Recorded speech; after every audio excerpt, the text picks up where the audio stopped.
ஒட்டுமொத்த இந்திய திரையுலகமும் பெருமையடையப் போகிறது. ஒட்டுமொத்த இந்திய திரையுலக குடும்பமும் பெருமையும் கொள்ளப் போகிறது. ஆம், மறைந்த நமது முன்னாள் இந்திய ஜனாதிபதி ஏபிஜே அப்துல் கலாம் அவர்களின் வாழ்க்கை வரலாற்றை வைத்து ஒரு திரைப்படம் மிக பிரம்மாண்டமான முறையில் பான் இந்தியா திரைப்படமாக உருவாக இருக்கிறது. இதில் நடிக்க இருப்பவர் நாமெல்லாம் பெருமை கொள்ளும்படியாக நமது தமிழ் நடிகர் தனுஷ் அவர்கள் அப்துல் கலாமாக நடிக்க இருக்கிறார். இல்லை இல்லை, அப்துல் கலாமாகவே வாழ்ந்து காட்டப் போகிறார். அவருக்கு முன்கூட்டியே அட்வான்ஸ் நல்வாழ்த்துக்களை நாம் தெரிவித்துக் கொள்வோம்.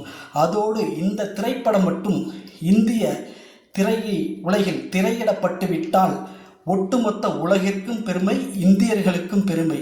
ஏனெனில் ஏபிஜே அப்துல் கலாம் அவர்களின் பெருமை, சாதனை இவைகளை இன்னமும் அறியாதவர்கள் இன்றைய சந்ததியினர் இருக்கிறார்கள்.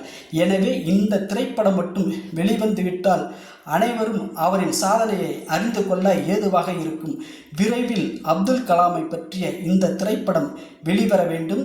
தனுஷின் புகழ் உயர வேண்டும். தனுஷ் இதில் அப்துல் கலாமாக வாழ்ந்து காட்ட இருக்கிறார் என்பது நிதர்சனமான உண்மை. ஆகையால் இந்த திரைப்படம் விரைவில் வெளிவர வேண்டும், வெற்றி பெற வேண்டும். நாம் அனைவரும் வாழ்த்துவோம்.